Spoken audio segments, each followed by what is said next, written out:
Anti clockwise rotation करेगा। Then anti clockwise rotation करने के कारण फिर जैसे ही हम मेन शाफ्ट के गियर के साथ उस आइडलर गियर को अटैच करेंगे। नमस्कार दोस्तों, मेरा नाम है श्रवण और आप सभी का स्वागत करता हूं मैं अपने यूट्यूब चैनल पर। माय डियर स्टूडेंट्स, आज जिस टॉपिक की हम बात कर रहे हैं वो है ट्रांसमिशन सिस्टम, जिसे हम हिंदी में पारेषण प्रणाली भी कहते हैं। इससे पहले वाली वीडियो में मैं आपसे हाइड्रोलिक क्लच के बारे में डिस्कस कर चुका हूं। अगर आपने वो वीडियो नहीं देखी है तो ऊपर आई बटन पे प्रेस करके आप वो वीडियो देख सकते हैं। तो चलिए शुरू करते हैं। सब्सक्राइब कीजिए हमारे यूट्यूब चैनल को और बेल आइकन पर प्रेस कीजिए हमारी लेटेस्ट वीडियो पाने के लिए।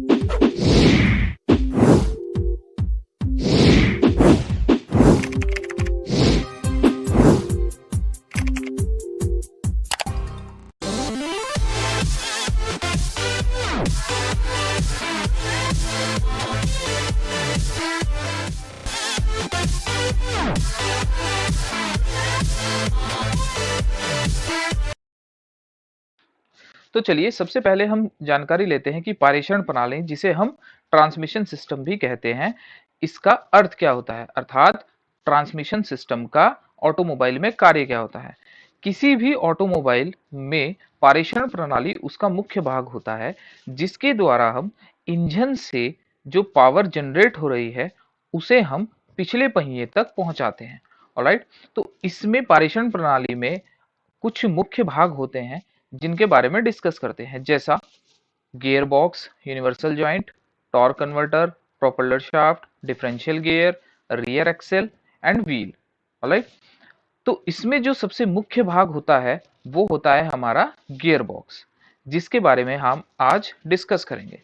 तो सबसे पहले तो हम यहाँ देखते हैं कि पारेषण प्रणाली किसी भी ऑटोमोबाइल का मुख्य भाग होता है, जिसका कार्य इंजन से प्राप्त शक्ति को पिछले पहियों तक पहुंचाने का होता है। जिसमें इंजन से प्राप्त शक्ति को पिछले पहिए तक पहुंचाने के लिए गियरबॉक्स, जो कि इसका सबसे मुख्य भाग होता है, universal joint, torque converter, propeller shaft, final drive, differential gear, rear Excel तथा व्हील व टायर होते हैं। यहां अगर आप देख रहे हैं तो यहाँ चेजिस और ट्रांसमिशन सिस्टम के मुख्य भाग दिखाए हुए हैं। यहाँ पर अगर आप देख रहे हैं तो ये फ्रंट एक्सेल है, यहाँ पर भी एक डिफरेंशियल गियर लगा हुआ है, और जो ये देख रहे हैं ये हमारी रियर एक्सेल है, यहाँ पर भी एक डिफरेंशियल गियर लगा हुआ है। तो इन केस अगर फ्रंट एक्सेल और रियर एक्सेल दोनों में डिफरेंशियल गियर का प्रयोग किया जाता है तो यहाँ पर जो हमारी ड्राइव हो जाती है वो 4 ड्राइव व्हील हो जाती है। ऑलराइट, यहाँ पर अगर आप देखें तो यहाँ इंजन दिया हुआ है जहां से हमारी पावर जनरेट होती है।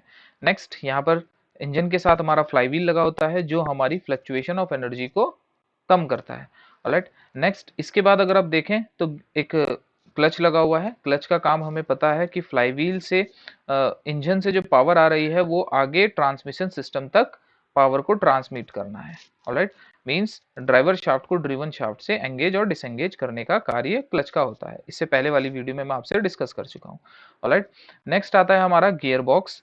गियर बॉक्स का कार्य हमारा जो हमारी इंजन से आने वाली शक्तियों को पिछले वाले पहियों तक, जैसे जैसे हमारी वाहन को शक्ति की आवश्यकता होती है वैसे वैसे वो उसकी डिफरेंट टाइप्स ऑफ स्पीड को प्रदान करता है। गियर बॉक्स का काम होता है। ऑलराइट, नेक्स्ट अगर आप देखें तो यहाँ एक ट्रांसफर बॉक्स लगा हुआ है। ट्रांसफर बॉक्स का यूज हम करते हैं जब हमारा 4 ड्राइव व्हील होता है। ऑलराइट, तो मोस्टली 4 ड्राइव व्हील बहुत कम गाड़ियों में यूज होता है। जैसे कि सबसे पहले जो 4 ड्राइव व्हील आया था वो जिप्सी में आया था, मारुति की जो जिप्सी थी उसके अंदर आया था। आजकल जितने भी मिलिट्री के वाहन होते हैं उनके अंदर 4 ड्राइव व्हील ही यूज होते हैं। ऑलराइट, यहाँ पर अगर आप देख रहे हैं तो ये जो गोल गोल दिए हुए हैं ये हमारे यूनिवर्सल जॉइंट्स हैं, और यहाँ पर ये प्रोपेलर शाफ्ट दी हुई है। प्रोपेलर शाफ्ट का यूज हम जो हमारी गियर बॉक्स से मींस जो ट्रांसमिशन शाफ्ट है उससे पावर को पिछले पहिए तक मींस डिफरेंशियल गियर तक पहुंचाना होता है। ऑलराइट, तो the transmission system is the core of any automobile whose jobs is to transfer the power received from the engine to the rear wheels, including the gearbox, universal joint, torque converter, propeller shaft, final drive to transfer the power received from the engine to the rear wheel, differential gear, rear axle and the wheel and tire. Alright, आगे चलते हैं। तो इसका जो सबसे मुख्य भाग होता है वो होता है गियर बॉक्स। ऑलराइट, जो कि हमारा क्लच और प्रोपेलर शाफ्ट के बीच में लगा हुआ होता है। इसका जो मुख्य काम होता है वो ऑटोमोबाइल ऑटोमोबाइल में जो इंटरनल कंबक्शन इंजन होता है, क्योंकि इंटरनल कंबक्शन इंजन जिसे हम आईसी इंजन भी बोलते हैं, वो अपनी संपूर्ण शक्ति उत्पन्न करता रहता है, मींस अपनी पावर को जनरेट करता रहता है। परंतु हमें कभी कभी इन पावर की कम आवश्यकता होती है तथा कभी ज्यादा आवश्यकता होती है। जैसे कि अगर हमारा इंजन या हमारा वाहन खड़ी अवस्था में है, मतलब अगर हमारा वाहन खड़ा है, विराम अवस्था में है जिसे हम बोले, तो उस समय अगर हमें गाड़ी को चलाना होता है तो हमें अधिक शक्ति की आवश्यकता होती है। परंतु अगर कोई वाहन चल रहा होता है, गतिमान अवस्था में होता है, तो उस समय हमें गति को बढ़ाने के लिए कम शक्ति की आवश्यकता होती है। तो इनका कम और अधिक शक्तियों का उपयोग जब हमें वाहन को होता है तो गियर बॉक्स का कार्य होता है कम और अधिक गतियों को प्रदान करना वाहन को। ऑलराइट, तो यहां अगर हम देखें तो गियर बॉक्स जो इंजन पर लगे क्लच तथा प्रोपेलर शाफ्ट के मध्य लगा होता है। इसे लगाने का मुख्य कारण यह है कि ऑटोमोबाइल में लगा इंटरनल कंबक्शन इंजन, जिसे हम आईसी इंजन भी बोलते हैं, अपनी संपूर्ण शक्ति उत्पन्न करता रहता है, क्योंकि वहां हमारा प्रोसेस कंटिन्यू चल रहे होते हैं। मींस जो चारों के चारों प्रोसेस होते हैं, सक्शन, कंप्रेशन, एक्सपेंशन, एग्जॉस्ट, वो हमारे चल रहे होते हैं। तो वो अपनी पावर तो कंटिन्यूसली जनरेट करते रहते हैं, परंतु हमें शक्ति की आवश्यकता कभी कम व कभी अधिक होती है। ऑलराइट, जैसे कि समय जिस समय गाड़ी विराम अवस्था में होती है, मतलब जब हमारी गाड़ी स्टैंड पोजीशन में होती है, जब खड़ी हुई होती है गाड़ी, तो उस समय गाड़ी को चलाने के लिए हमें अधिक शक्ति की आवश्यकता होती है। परंतु जैसे ही गाड़ी चलने लगती है तो गाड़ी की स्पीड को बढ़ाने के लिए हमें कम शक्ति की आवश्यकता पड़ती है। इस कम और अधिक शक्ति की आवश्यकता के लिए ही हमें जो वाहन को स्पीड प्रदान करनी होती है वो हमारी गियर बॉक्स के कारण होती है। ऑलराइट, तो यहाँ अगर आप देख रहे हैं तो ये गियर बॉक्स का एक क्रॉस सेक्शन व्यूज दिखाया हुआ है। यहाँ अगर आप देखें तो ये गियर लीवर दिया हुआ है, जिससे हम गियर शिफ्टर की सहायता से हम गियर को सेलेक्टर की सहायता से हम गियर को सरकाकर एक दूसरे के ऊपर जोड़ते हैं। ऑलराइट, और यहाँ अगर आप देखें तो ये क्लच पैडल दिया हुआ है, इसके बारे में पहले डिस्कस कर चुका हूँ। क्लच की जो मेरी लेक्चर था उसके अंदर मैं आपसे डिस्कस कर चुका हूँ कि क्लच पैडल का यूज क्या होता है। ऑलराइट, यहाँ अगर आप देखें तो ये हमारी हो गई, यहाँ पर ये जो क्लच लगा हुआ है, इसी क्लच के साथ हमारा फ्लाईव्हील एंगेज होता है। फ्लाईव्हील से आगे आगे अगर हम बात करें तो यहाँ इंजन लगा हुआ होता है। इंजन से हमारी पावर फ्लाईव्हील को आती है, फिर यहाँ क्लच को जाती है, क्लच से फिर हमारी जो पावर है वो ट्रांसमिशन सिस्टम, जिसमें जो हमारा मुख्य भाग होता है गियर बॉक्स, यहाँ तक आती है। ऑलराइट, यहाँ अगर आप देख रहे हैं तो ये हमारा यूनिवर्सल जॉइंट लगा हुआ है। ये यूनिवर्सल जॉइंट के आगे हमारी लगी होती है प्रोपेलर शाफ्ट। इस प्रोपेलर शाफ्ट के द्वारा ही हमारी जो पावर है वो ट्रांसमिशन सिस्टम या गियर बॉक्स से हमारे पिछले पहियों तक पहुंचती है। ऑलराइट, देन आगे चलते हैं। अब आते हैं हम गियर बॉक्स का प्रयोग। तो गियर बॉक्स का जनरली हम प्रयोग हम पहले भी देख चुके हैं कि जो शक्तियां होती हैं, इंजन से जो शक्तियां होती हैं उनको नियंत्रित करना। ऑलराइट, तो मतलब जहां पर हमें अधिक शक्ति की आवश्यकता होती है और कम शक्ति की आवश्यकता होती है, उसके अकॉर्डिंग हमें वाहन को चलाने के लिए सहायता प्रदान करना।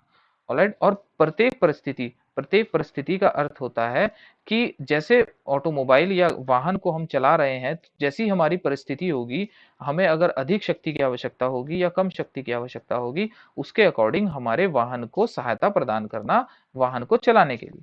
ऑलराइट, तो यहाँ पर अगर हम देखें तो गियर बॉक्स का मुख्य कार्य इंजन की शक्ति को नियंत्रित करके शक्ति को अधिक तथा कम आवश्यकता अनुसार वाहन को चलाने में सहायता प्रदान करना होता है, तथा यह विभिन्न गियरों वह उससे संबंधों की एक ऐसी यंत्रावली होती है जिसे मैकेनिज्म बोलते हैं। मींस यह गियरबॉक्स एक ऐसा मैकेनिज्म होता है जिसके अंदर विभिन्न गियर्स का प्रयोग किया जाता है। ऑलराइट, जिसके द्वारा ऑटोमोबाइल को प्रत्येक परिस्थिति में सरलता से चलाने के लिए इंजन की शक्ति को नियंत्रित करता है। ऑलराइट, यहाँ अगर आप देखें तो एक व्हीकल दिया हुआ है, इसमें यहाँ एक इंजन दिया हुआ है, इंजन के बाद हमारा यहाँ पर ट्रांसमिशन सिस्टम लगा हुआ है। ट्रांसमिशन सिस्टम का जो मुख्य भाग है वो हमारा हो गया गियर बॉक्स। गियर बॉक्स से हमारी जो पावर है वो आगे यूनिवर्सल जॉइंट से, फिर हमारी प्रोपेलर शाफ्ट से होती हुई हमारी फाइनल ड्राइव पर पहुंचती है, फिर फाइनल ड्राइव से हमारी डिफरेंशियल गियर तक पहुंचती है। डिफरेंशियल गियर हमारी पावर को इक्वली ट्रांसमिट कर देता है दोनों टायरों में, पिछले वाले टायरों में। ऑलराइट, तो आगे चलते हैं। अब आते हैं टाइप्स ऑफ गियर के जो मोस्ट इंपॉर्टेंट है। यहाँ पर अगर हम देखें तो गियर हमारे जनरली जो हम ट्रांसमिशन सिस्टम या गियर बॉक्स में इस्तेमाल करते हैं वो 3 टाइप्स के गियर्स यूज करते हैं। पहला आता है हमारा स्पर गियर, दूसरा आता है हमारा हेलिकल गियर और थर्ड आता है हमारा डबल हेलिकल गियर। अब आते हैं स्पर गियर। सबसे पहले स्पर गियर, स्पर गियर का यूज जो हम करते हैं वो मोस्टली जो कम गति वाली गाड़ियां होती हैं उनके अंदर इसका इस्तेमाल होता है। ऑलराइट, तो इन्हें अगर हम देखें तो इनकी परिधि पर सीधे समानांतर, मतलब इनकी जो एक्सिस होगी, जो इसकी सेंटर एक्सिस होती है, उस सेंटर एक्सिस के समानांतर इनके टिप्स कटे होते हैं। क्योंकि ये आवाज अधिक करते हैं तो इनका इसीलिए प्रयोग कम गतियों वाले वाहन जो होते हैं वहां इनका प्रयोग किया जाता है। ऑलराइट, तो यहाँ देखें तो अगर हम स्पर गियर में दांते गियर की परिधि के समानांतर काटे जाते हैं। मींस जो इसकी एक्सिस है, इसकी एक्सिस या सरकमफ्रेंस, इसकी सरकमफ्रेंस के समानांतर काटे जाते हैं। इन दांतों में कंपन तथा वाइब्रेशंस अधिक होते हैं और नॉइस रिडक्शन ज्यादा होती है तथा आवाज अधिक होने के कारण कारण इनका प्रयोग केवल धीमी गति के लिए किया जाता है। The spur gears are cut parallel to the circumference, इसकी सरकमफ्रेंस के पैरेलल कटे होते हैं of the non spindle gear on this due to the high vibration and noise in this teeth they are used only for slow motion. Alright, next आते हैं हम helical gear. Helical gear का प्रयोग, इनका अगर हम देखें तो यहाँ पर अगर आप देख रहे हैं तो इसकी एक इमेज दी हुई है। तो यहाँ पर अगर आप हेलिकल गियर देखें तो ये गियर के जो दांते होते हैं ये इसकी परिधि से कुछ कोण पर झुके हुए होते हैं। मींस इनके जो दांते होते हैं वो इसकी परिधि से कुछ कोण पर कटे हुए होते हैं। ऑलराइट, तो इनका यूज हम क्यों कर रहे हैं, मतलब इनके जो दांते हैं वो एंगल में क्यों बनाए गए, ताकि हमारा गियर रेशियो बढ़ सके। ऑलराइट, गियर रेशियो जिसे हम वेग अनुपात, वेलोसिटी रेशियो, जो हमारा वेग अनुपात जिसे हम कहते हैं वो वेलोसिटी रेशियो बढ़ सके और हमारी जो पावर है वो अधिक ट्रांसमिट हो सके एक शाफ्ट से दूसरे शाफ्ट पर। ऑलराइट, तो यहाँ अगर हम देखें तो इस प्रकार के गियर की परिधि पर दांते एक विशेष तौर पर कटे हुए होते हैं। इन दांतों का आकार वह दो लगातार दांतों के बीच की दूरी समान होती है। इनका संबंध क्षेत्र अधिक होने के कारण, मींस इनका जो कांटेक्ट सरफेस होता है वो ज्यादा होने के कारण इनमें ज्यादा आवाज, मींस जो नॉइस रिडक्शन हमारी स्पर गियर के अंदर होती थी, जो नॉइज या वाइब्रेशंस उत्पन्न होते थे वो हेलिकल गियर में नहीं उत्पन्न होते। इसीलिए इनका जीवन काल भी अधिक होता है। ऑलराइट, तो आगे चलते हैं। Next most important, double helical gear. इनका यूज हम बहुत अधिक वेग अनुपात को प्राप्त करने के लिए करते हैं। ऑलराइट, यहां अगर आप देखें तो एक इमेज दिया हुआ है। यहां पर डबल हेलिकल मींस दोनों साइड से, अगर हम गियर की सरकमफ्रेंस की सेंटर की बात करें, मींस अगर हम इसको फ्रंट से देख रहे हैं तो जो गियर की मोटाई होगी इसके सेंटर से दोनों ओर सेम एंगल पर जो दांते हैं वो कटे होते हैं। इसीलिए इनका नाम डबल हेलिकल गियर होता है। ऑलराइट, तो इनका यूज हम वहां करते हैं जहां पर हमें अधिक वेग अनुपात, जिसे हम वेलोसिटी रेशियो भी कहते हैं, इनका प्रयोग किया जाता है। ऑलराइट, इनका सामान्यतः ढांचा भी हेलिकल गियर के समान ही होता है, परंतु इनके मध्य में उनके दांते उन्हें कोण पर एक दूसरे से बदल जाते हैं। मतलब जिस एंगल पर ये टिथ कटा होगा उसी एंगल पर इसके सेंटर से इधर वाला टिथ कटा हुआ होगा। राइट, तो इसका मुख्यतः प्रयोग अधिक वेग अनुपात प्राप्त करने के लिए किया जाता है। इन गियरों को हियरिंग बोन गियर भी कहते हैं। ऑलराइट, तो आगे चलते हैं। अब आते हैं मोस्ट इंपॉर्टेंट कि टाइप्स ऑफ गियर बॉक्स हमारे कितने हैं। जनरली हमारे 4 टाइप्स के गियर बॉक्स हैं। सबसे पहला आता है हमारा sliding match gear box, second आता है हमारा constant match gear box, third आता है हमारा सिंक्रोमैच गियर बॉक्स और फोर्थ आता है हमारा इपीसाइक्लिक या प्लेनेटरी गियर बॉक्स। तो आज जिस टॉपिक की हम बात करेंगे इसमें वो है हमारा स्लाइडिंग मैच गियर बॉक्स। चलिए आगे चलते हैं। तो स्लाइडिंग मैच गियर बॉक्स अगर हम देखें, नाम से ही हमें समझ में आ रहा है स्लाइडिंग मैश। स्लाइडिंग का अर्थ होता है सरकना, ऑलराइट, और मैश का मतलब होता है एक दूसरे के साथ मैश हो जाना, मतलब मीट करना, मतलब मिलना। तो स्लाइडिंग मैश गियर बॉक्स, तो स्लाइडिंग मैश गियर बॉक्स की अगर हम बनावट की बात करें जनरली इस प्रकार का गियर बॉक्स सबसे सरल प्रकार का गियर बॉक्स होता है। ऑलराइट, तो इस प्रकार के गियर बॉक्स में सबसे पहले हमारी क्लच शाफ्ट, जो क्लच जिस पर लगा होता है वो हमारी क्लच शाफ्ट होती है। तो क्लच शाफ्ट पर एक गियर लगा होता है जिसे हम क्लच गियर बोलते हैं। ऑलराइट, तो इस क्लच गियर के साथ एक और गियर अटैच रहता है, सदैव उसके साथ जुड़ा रहता है, जो हमारी ले शाफ्ट पर लगा होता है। इस ले शाफ्ट पर ही हमारे अन्य गियर भी लगे होते हैं। यदि हमारा वाहन 4 गियर स्पीड्स पे चलता है, या 3 गियर स्पीड पर चलता है, या 5 गियर स्पीड पर चल रहा है, यदि अगर हमारा वाहन 4 गियर स्पीड पर चल रहा है, तो ले शाफ्ट पर जो हमारे गियरों की संख्या होगी वो हमारे गियर होंगे 3। अर्थात जितने ज्यादा गियर्स होंगे, अर्थात 4 गियर या 5 गियर अगर होंगे, तो 4 गियर अगर होंगे तो ले शाफ्ट पर 3 गियर लगे हुए होंगे। अगर 5 स्पीड हमारी कोई वाहन की है तो हमारी ले शाफ्ट पर 4 गियर लगे होंगे। इसका कारण मैं आगे आपसे डिस्कस करता हूं। ऑलराइट, तो यहां पर अगर आप देखें तो इमेज में आप देख पा रहे होंगे, तो यहां पर एक क्लच शाफ्ट दी हुई है। इस क्लच शाफ्ट पर एक गियर लगा हुआ है जिसे हम क्लच गियर बोलते हैं। ये क्लच गियर सदैव हमारी ले शाफ्ट, जिसे हम काउंटर शाफ्ट भी बोलते हैं, इस ले शाफ्ट या काउंटर शाफ्ट पर लगे हुए गियर के साथ सदैव एंगेज होता है। अर्थात यहां से जो हमारी पावर आ रही है वो हमारी क्लच शाफ्ट से होती हुई क्लच गियर पे, देन क्लच गियर से होती हुई हमारा जो काउंटर शाफ्ट गियर है इसके ऊपर होकर यहां पर जा रही है, इस शाफ्ट पर, जिसे हम ले शाफ्ट या काउंटर शाफ्ट भी बोलते हैं। अब जितने भी गियर यहाँ लगे हुए हैं, यहाँ अगर आप देख रहे हैं इमेज में, तो यहाँ पर ये 2 गियर्स लगे हुए हैं। राइट, इन 2 गियर्स, ये 2 गियर्स सदैव इस ले या काउंटर शाफ्ट पर सदैव पिविट होते हैं, मतलब ये जुड़े होते हैं दृढ़ता पूर्वक। अर्थात यहां पर अगर हमारा क्लच फ्लाईव्हील के साथ एंगेज है, मतलब अगर हमारा क्लच एंगेज है, तो यहां पर जो हमारी पावर है वो क्लच शाफ्ट से होती हुई, क्लच गियर से होती हुई काउंटर शाफ्ट पर, और ये काउंटर शाफ्ट हमेशा रोटेट होती रहेगी, मतलब ये गियर घूमते रहेंगे।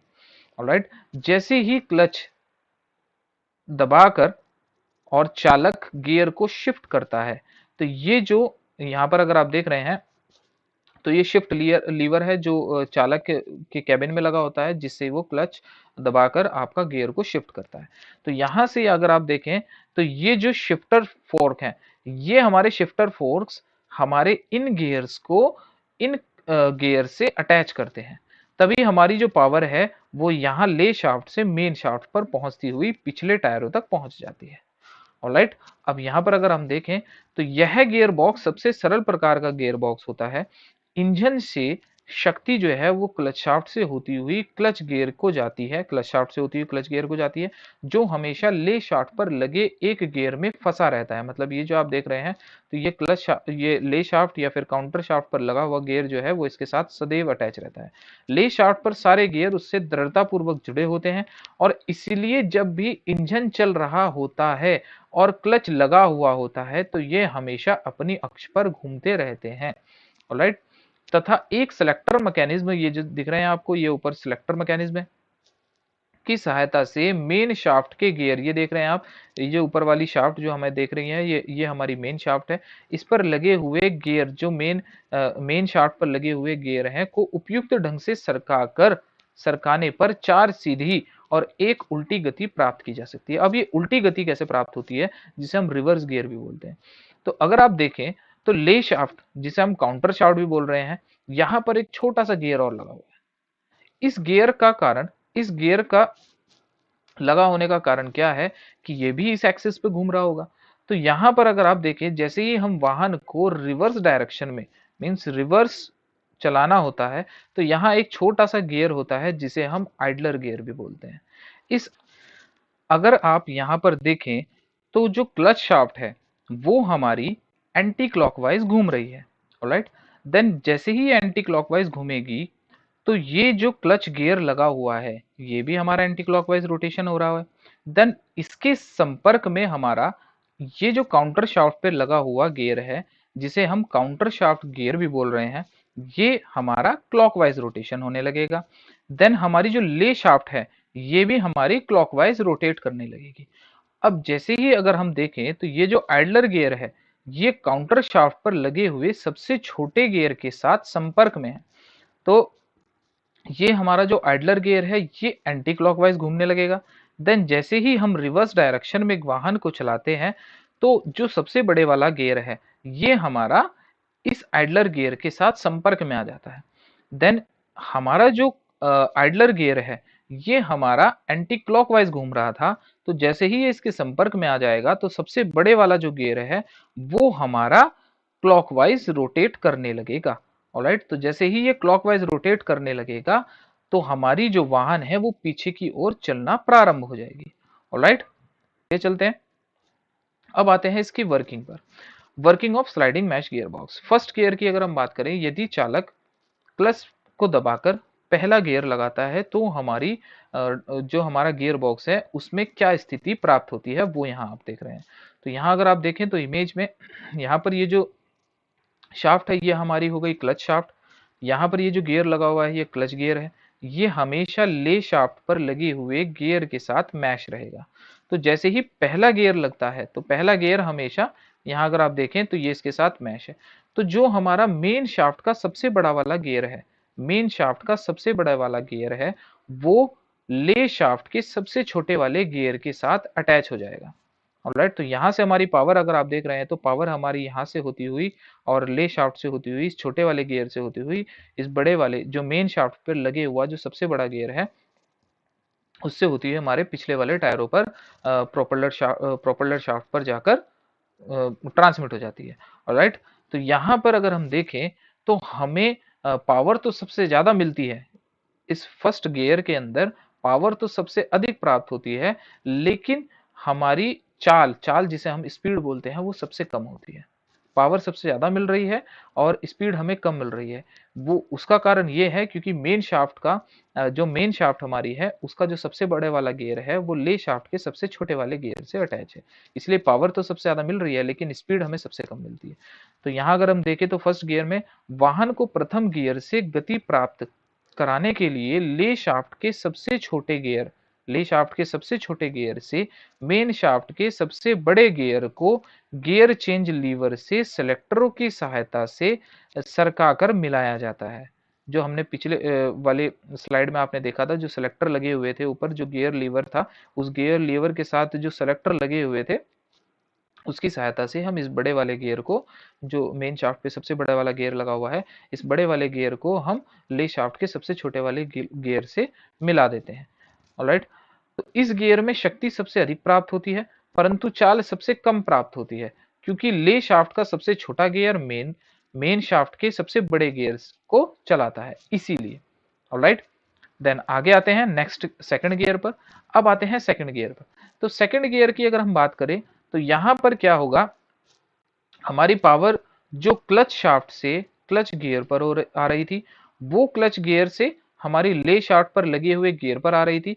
अब यहां अगर आप देखें तो जो सबसे छोटे से सेकंड वाला जो गियर है, बड़ा और सबसे छोटा, जो दोनों गियर के जो मिड वाला जो गियर होगा वो हमारे जो मेन शाफ्ट के बड़े और छोटे वाले के मिड वाला जो गियर होगा उसके साथ अटैच हो जाएगी। ऑलराइट, मींस जो सबसे बड़ा गियर है उससे जो छोटे वाला गियर होगा मेन शाफ्ट के, और सेम ले शाफ्ट पे जो सबसे बड़े वाला गियर है उसके जो छोटे वाला गियर होगा उससे छोटा जो गियर होगा उसके साथ वो मैच हो जाएगा। देन यहाँ पर हमारी जो पावर है वो सेकंड गियर से, मतलब यहाँ अगर हम देखें तो ये सेकंड गियर है, तो यहाँ से होती हुई हमारी मेन शाफ्ट पर पहुंच जाएगी। ऑलराइट, तो यह गियर वाहन को गतिशील अवस्था में डालता है। इस गियर में ले शाफ्ट के बीच का गियर मेन शाफ्ट का सबसे छोटा गियर के साथ मिलाया जाता है। गियर में प्रथम गियर की अपेक्षा शक्ति कम होती है परंतु वाहन की चाल कुछ बढ़ जाती है। ऑलराइट, देन नेक्स्ट आते हैं हम थर्ड गियर पे। तो थर्ड गियर की अगर हम बात करें तो थर्ड गियर में जो हमारा ले शाफ्ट पे जो सबसे बड़े वाला गियर है, ले शाफ्ट पे जो सबसे बड़े वाला गियर है वो मेन शाफ्ट के सबसे छोटे वाले गियर के साथ मैच हो जाता है। ऑलराइट, तो यहां पर हमारी अगर पावर देख रहे हैं तो सेम अगेन हमारी क्लच शाफ्ट से होती हुई क्लच गियर को होती हुई हमारी ले शाफ्ट पर जाती है। देन ले शाफ्ट से होती हुई जो ले शाफ्ट पर सबसे बड़े वाला गियर है उससे होती हुई मेन शाफ्ट की जो सबसे छोटे वाले गियर है उससे होती हुई हमारी आगे ट्रांसमिट हो जाती है। देन यहाँ अगर हम देखें, जब वाहन गतिमान हो जाता है तब इस गियर का प्रयोग करते हैं। इससे ले शाफ्ट के सबसे बड़े गियर को मेन शाफ्ट के सबसे छोटे गियर के साथ सरकाकर मिलाया जाता है। इस गियर में दूसरे गियरों की अपेक्षा अधिक शक्ति होती है तथा वाहन की चाल भी कुछ बढ़ जाती है। ऑलराइट, देन नेक्स्ट आते हैं हम, लास्ट जो हमारा गियर है वो हमारा हो गया फोर्थ गियर। फोर्थ गियर की अगर हम बात करें तो यहां पर क्योंकि ये टॉप स्पीड होता है, मतलब किसी भी वाहन की टॉप स्पीड जो गियर होता है हमारा, वो यहाँ पर हम फोर्थ गियर देख रहे हैं। तो फोर्थ गियर की अगर हम बात करें तो फोर्थ गियर हमारा डायरेक्ट जो हमारी क्लच शाफ्ट जो है उससे हम मेन शाफ्ट को अटैच कर देते हैं। तो यहाँ हमारी जो पावर इंजन से आ रही थी वो डायरेक्ट हमारी पिछले वाले पहियों तक पहुंच जाती है। तो यहाँ पर जो हमारा गियर रेशियो होता है वो 1:1 होता है। ऑलराइट, तो जब वाहन गति अधिक गतिशील हो जाती है तब इस गियर का प्रयोग किया जाता है। इस गियर में मुख्य शाफ्ट को क्लच शाफ्ट के सीधे संपर्क में रखा जाता है, जिस कारण इंजन से आने वाली संपूर्ण शक्ति मुख्य शाफ्ट से होती हुई सीधे पिछले पहियों तक पहुंच जाती है तथा इस स्थिति में गियर अनुपात 1:1 हो जाता है। ऑलराइट, देन नेक्स्ट चलते हैं, लास्ट जो हमारा है रिवर्स गियर। अब रिवर्स गियर पे आते हैं। तो रिवर्स गियर किस तरीके से लगता है वो यहाँ पर अगर हम देखें तो इमेज में देख पा रहे हैं। तो यहाँ हम जो एक आइडलर गियर लगा होता है ले शाफ्ट के साथ, यहाँ अगर आप देख रहे हैं तो ये जो ग्रीनिश कलर दिया हुआ है ये हमारा ये आइडलर गियर का है। ये आइडलर गियर हमारा, ये आइडलर गियर ले शाफ्ट और मेन शाफ्ट के दोनों के बीच में आ जाता है। इस कंडीशन के अंदर हमारी जो डायरेक्शन है, मीन्स यहाँ अगर हम देख रहे हैं तो जो क्लच शाफ्ट की डायरेक्शन है वो एंटी क्लॉकवाइज है। देन एंटी क्लॉकवाइज हमारी क्लच शाफ्ट की डायरेक्शन है, तो हमारी जो ले शाफ्ट होगी उसकी हमारी क्लॉकवाइज डायरेक्शन होगी। देन क्लॉकवाइज डायरेक्शन होने के कारण जो आइडलर गियर है वो अगेन एंटी क्लॉकवाइज रोटेशन करेगा। देन एंटी क्लॉकवाइज रोटेशन करने के कारण फिर जैसे ही हम मेन शाफ्ट के गियर के साथ उस आइडलर गियर को अटैच करेंगे तो ये हमारा जो मेन शाफ्ट है वो हमारा क्लॉकवाइज डायरेक्शन मूव करने लगेगा। इस कारण से हमारी जो गाड़ी है वो पीछे की तरफ को चलनी स्टार्ट हो जाएगी। ऑलराइट, तो यहाँ अगर हम देखें, जब वाहन को पीछे की ओर गति देने की आवश्यकता पड़ती है तो इस गियर का प्रयोग किया जाता है। उपरोक्त चारों गियरों में क्लच शाफ्ट तथा मेन शाफ्ट एक ही दिशा में घूर्णन करते हैं, परंतु वाहन को पीछे चलाने के लिए मुख्य शाफ्ट को क्लच शाफ्ट की विपरीत दिशा में घुमाना पड़ता है, जिसके लिए जिसके लिए ले शाफ्ट पर लगे एक अतिरिक्त गियर, जिसे हम आइडलर गियर भी बोलते हैं, को ले शाफ्ट तथा मेन शाफ्ट के मध्य लगाकर मुख्य शाफ्ट को विपरीत दिशा में घुमा दिया जाता है, जिससे वाहन पीछे की ओर गति करने लगता है। ऑलराइट, तो यहाँ अगर आप देख रहे हैं तो यहाँ एक एनिमेशन दिया हुआ है फर्स्ट गियर और सेकंड गियर का, और यहाँ सेकंड और थर्ड गियर का। तो यहाँ आप देख सकते हैं, अगर देखें तो फर्स्ट गियर जब लगा हुआ है तो हमारी पावर यहाँ से ये ट्रांसमिट हो रही है। जैसे ही हमारी सेकंड गियर ट्रांसमिट हो रहा है तो ये जो गियर है ये शिफ्ट होकर सेकंड वाले गियर पर आ रहा है। और थर्ड गियर की अगर हम बात करें तो ये डायरेक्ट इसके साथ अटैच हो जा रहा है, किसके साथ, जो हमारी क्लच शाफ्ट थी इसके साथ जो हमारी मेन शाफ्ट है, यहाँ पर हमारी डायरेक्ट पावर आगे चली जा रही है। तो यहाँ अगर देख रहे हैं तो ये 3 स्पीड ट्रांसमिशन सिस्टम है, लेकिन हमने जो पढ़ा है वो 4 स्पीड ट्रांसमिशन सिस्टम था, गियर बॉक्स जिसे हम बोलते हैं। ऑलराइट, तो आज की वीडियो यहीं समाप्त होती है। I hope so sliding match gear box आपके अच्छी तरीके से समझ में आ गया होगा। अगर किसी भी स्टूडेंट्स का कोई भी डाउट होता है तो प्लीज़ कमेंट जरूर कीजिए।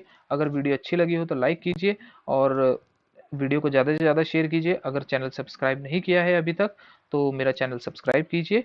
और नेक्स्ट जो मेरी वीडियो आएगी वो आएगी मेरी कांस्टेंट मैच गियर बॉक्स के ऊपर। ऑलराइट, तो थैंक यू वेरी मच।